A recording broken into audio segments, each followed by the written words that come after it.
My name is Terry, and my student ID is ACE0441054.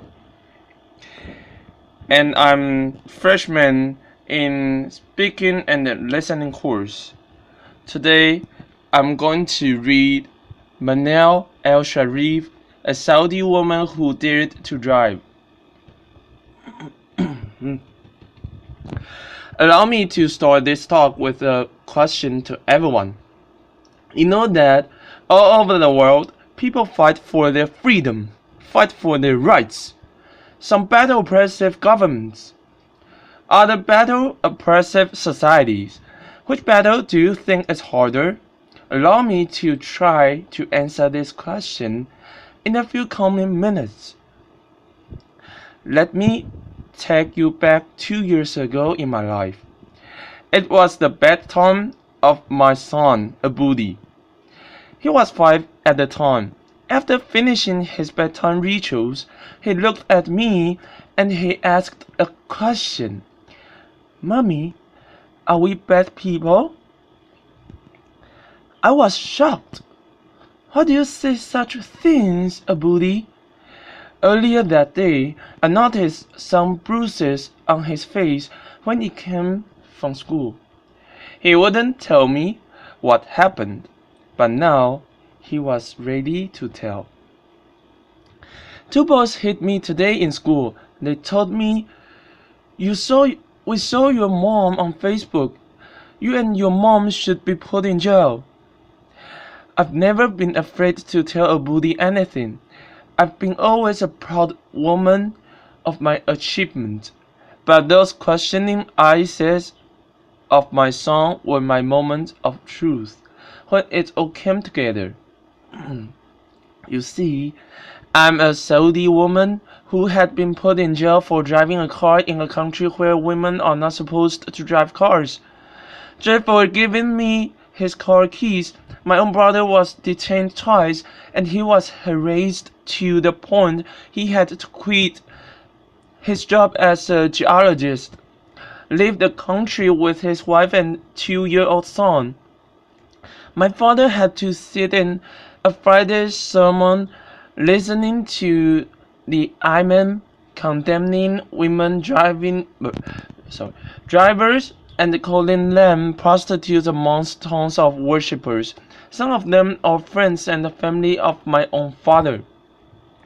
I was faced with an organized defamation campaign in the local media combined with false rumors shared in family gatherings, in the streets and in schools. It all hit me. It came into focus that those kids did not mean to be rude to my son. They were just influenced by the adults around them.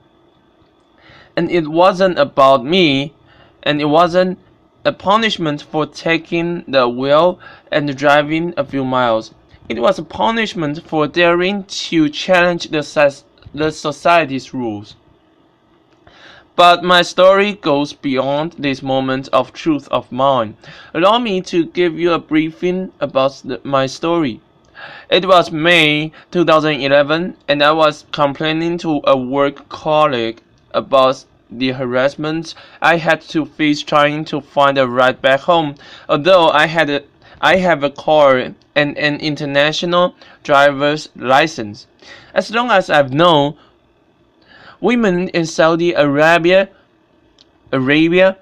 have been always complaining about the ban. But it's been 20 years since anyone tried to do anything about it, a whole generation ago. He broke the good or bad news in my face, but there is no law banning you from driving. I looked it up, and he was right. There wasn't an actual law in Saudi Arabia. It was just a custom and the traditions that are enshrined in rigid religious fatwas and imposed on women. That realization ignited the idea of June 17th, where we encouraged women to take the wheel and go drive. It was a few weeks later we started receiving all these men wolves will rape you if you go and drive. A courageous woman, her name is Najla Hariri. She's a Saudi woman in the city of Jeddah.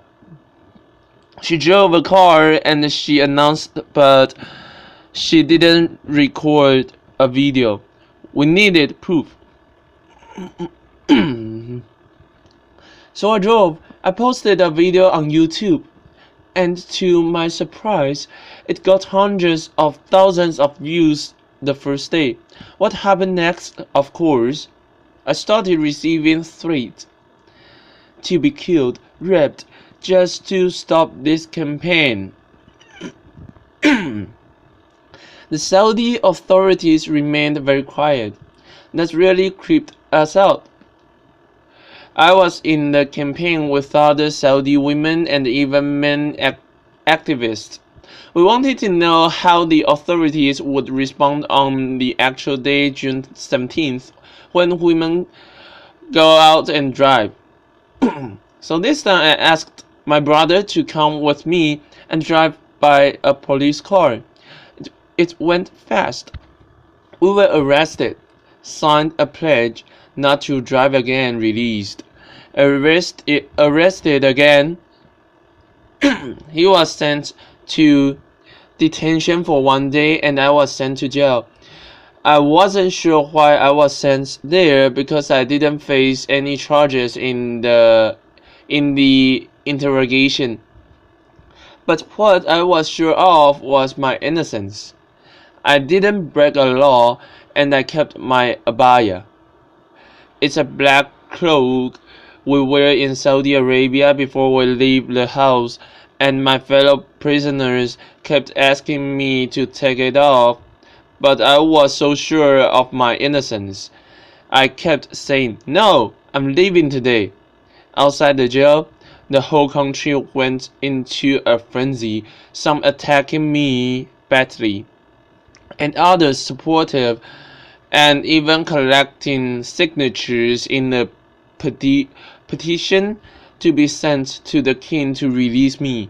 I was released after 9 days. June 17th comes. The streets were packed with police cars and religious police cars.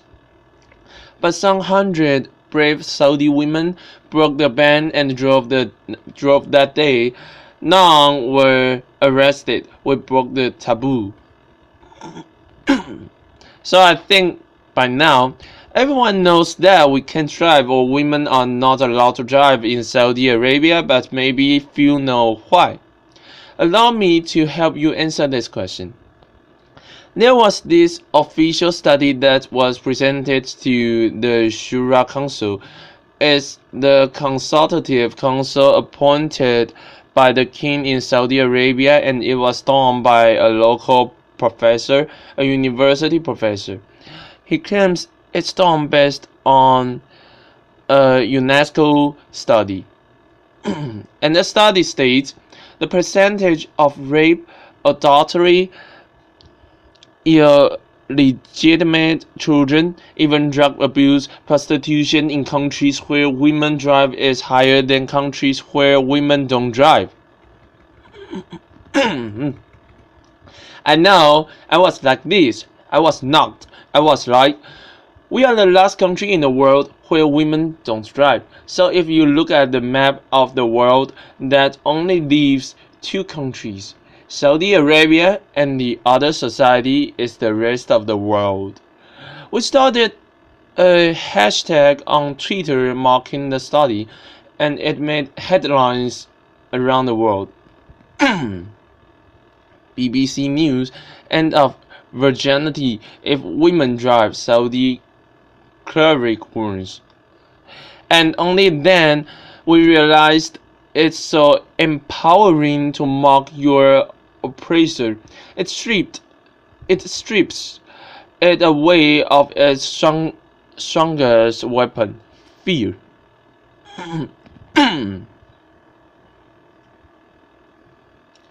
This system is based on ultra-conservative traditions and customs that deal with women as if they are inferior and they need a guardian to protect them. So they need to take permission from this guardian, whether verbal or written, all their lives.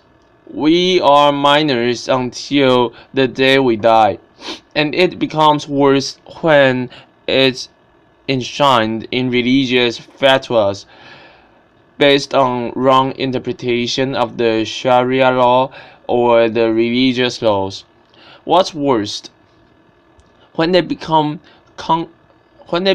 codified as laws in the system, and when women themselves believe in their inferiority, and they even fight those who try to question these rules. So for me, it wasn't only about these attacks I had to face. It was about living two totally different perceptions of my personality, of my person, the villain back in my home country and the hero outside. Just to tell you, two stories happened in the last 2 years. One of them is when I was in jail. I'm pretty sure when I was in jail, everyone saw titles in the international media, something like this during these 9 days I was in jail. But in my home country, it was a totally different picture. It was more like this. Manal al-Sharif faces charges of disturbing public order and inciting women to drive. I know Manal al-Sharif withdraws from the campaign. It's okay. This is my favorite. Manal al-Sharif breaks down and confesses, foreign forces incited me. And it goes on, even trial and flogging me in public. So it's a totally different picture. I was asked last year to give a speech at the Oslo Freedom Forum.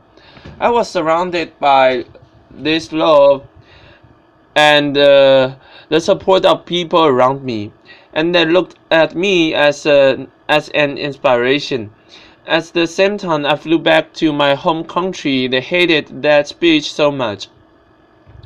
The way they called it a betrayal to the Saudi country and the Saudi people, and they even started a hashtag called Oslo Traitor on Twitter. Some 10,000 tweets were written in that hashtag. While the opposite hashtag Oslo Hero, there was like a handful of tweets written. They even started a poll. More than 13,000 voters answered this poll whether they considered me a traitor or not after that speech. 90% said yes, she's a traitor. So it's these two totally different perceptions of my personality. For me, I'm a proud Saudi woman and I do love my country. And because I love my country, I'm doing this. Because I believe a society will not be free if the women of that society are not free. Thank you. Thank you. Thank you. Thank you. Thank you. Thank you. But you learn lessons from these things that happened to you. I learned to be always there. The first thing, I got out of jail. Of course, after I took a shower, I went online, I opened my Twitter account and my Facebook page, and I've been always very respectful to those people who are opinion to me. I would listen to what they say, and I would never defend myself with words only. I would use actions. When they said I should withdraw from the campaign, I filed the first lawsuit against the General Directorate of Traffic Police for not issuing me a driver's license.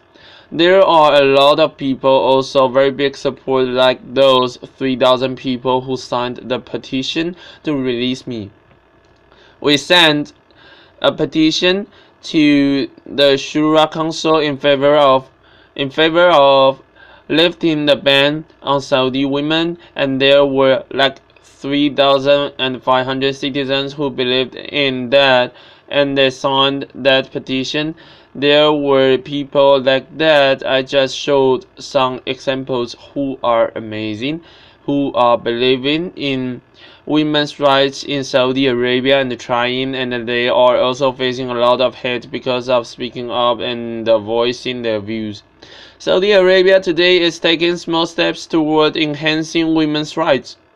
The Shura Council that's appointed by the king by royal decree of King Abdullah. Last year there were 30 women assigned to that council, like 20% of the council. The same time, finally, that council, after rejecting our petition 4 times for women driving, they finally accepted it last February. After being sent to jail or sentenced lashing or sent to a trial, the spokesperson of the traffic police said, "We will only issue traffic violation for women drivers." The Grand Mufti, who is the head of the religious establishment in Saudi Arabia, he said, "It's not recommended for women to drive. It used to be haram, forbidden, by the previous Grand Mufti." So for me, it's not about only these small steps. It's about women themselves. A friend once asked me, she said, "So when do you think this women driving will happen?" I told her, only if women stop asking when and take action to make it now. So it's not only about the system, it's also about us women to drive our own life, I'd say. So I have no clue really how I became an activist, and I don't know how I became one now. But all I know and all I'm sure of, in the future when someone asks me my story, I will say, I'm proud to be amongst those women who lifted the ban, fought the ban, and celebrated everyone's freedom. So the question I started my talk with, who do you think is more difficult to face, oppressive governments or oppressive societies? I hope you find clues to answer that from my speech. Thank you, everyone. Thank you. Thank you.